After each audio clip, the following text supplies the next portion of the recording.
Close your eyes. I want you to imagine yourself in a rainforest, kind of just floating around, like above the trees. And then from being so high, dive downward towards the smallest leaf on the ground, the caterpillar.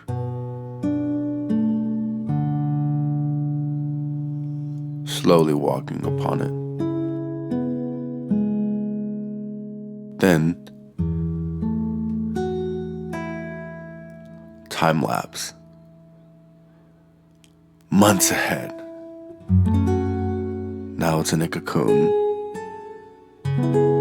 almost seeming as if it has no meaning to life, lying there alone for so long.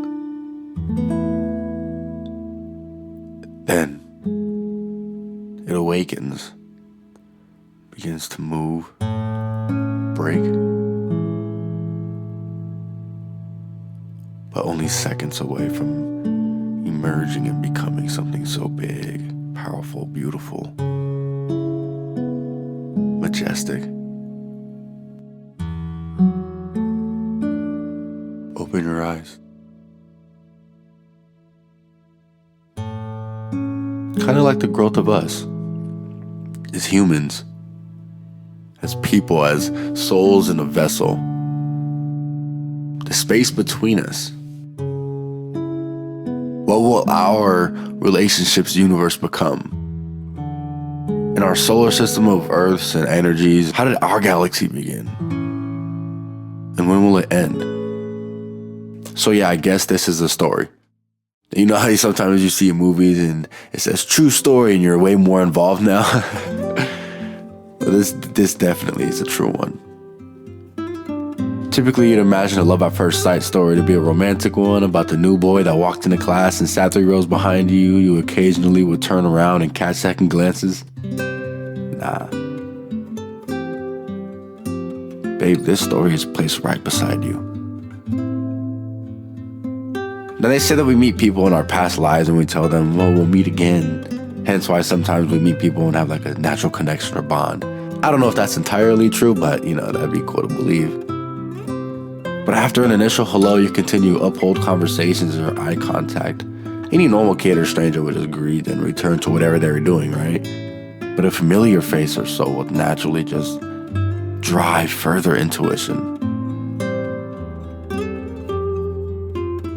The way we spoke, with interest in our eyes and warm tones in the aura, almost feeling at home as if we knew each other from a time before. Venturing into each other's worlds and learning all the characteristics and pros and cons of one another's soul. Waking up and hearing your voice and the image of the other as I take my last glance. A love was forming that only the soul would know was created.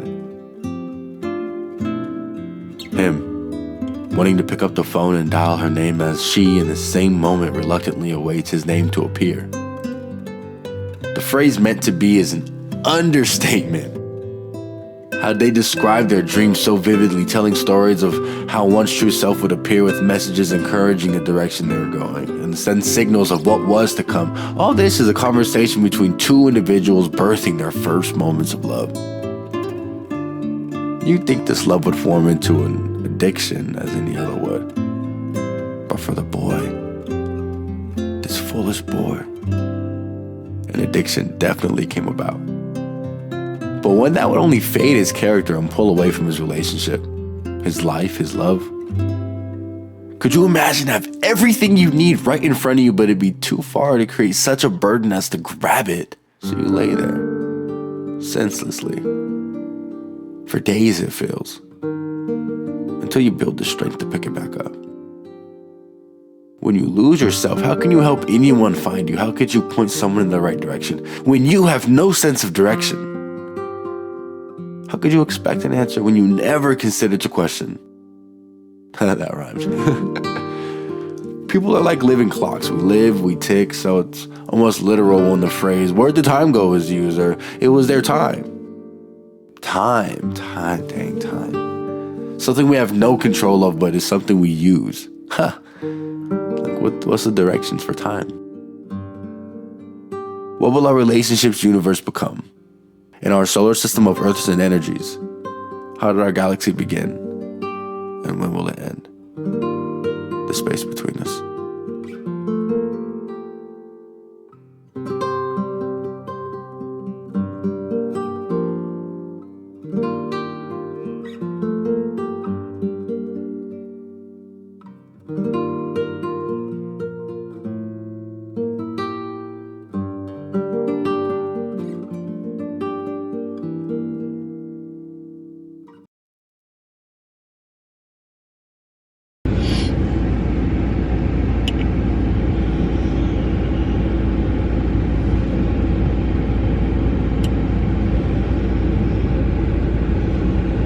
Sad.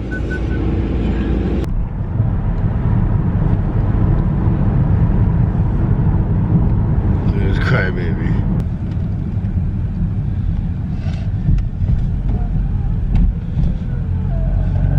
Ew.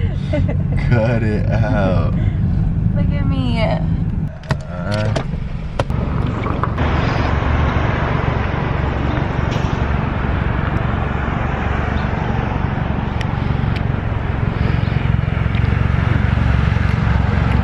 Do not be in this airport crying. I love you. Hey, hey, hey.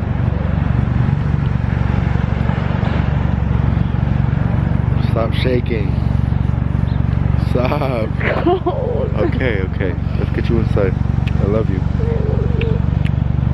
Okay, give me a kiss. Go. Call me, FaceTime me. I'll be on the phone with you until you're bored, okay? Okay, I love you.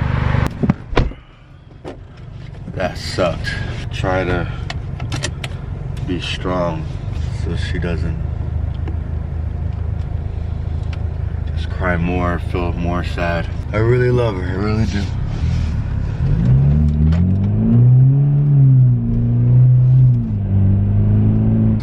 Well, I guess now all that can happen is go back to Hawaii. I think the only thing that can happen now is I go to Hawaii. I miss her already. I just got the shivers. Maybe because it's cold though. I ain't soft, blood. I ain't soft. But on a serious note, I do miss her already. I just can't be sitting there crying with her, just making it worse than it already is, you know? That's why I don't like long vacations and long trips, because it just kind of hurts more because you feel like you've grown accustomed to something, you know? Everything happens for a reason, and I'm definitely gonna see her soon. Don't feel good? Itches? Cough syrup.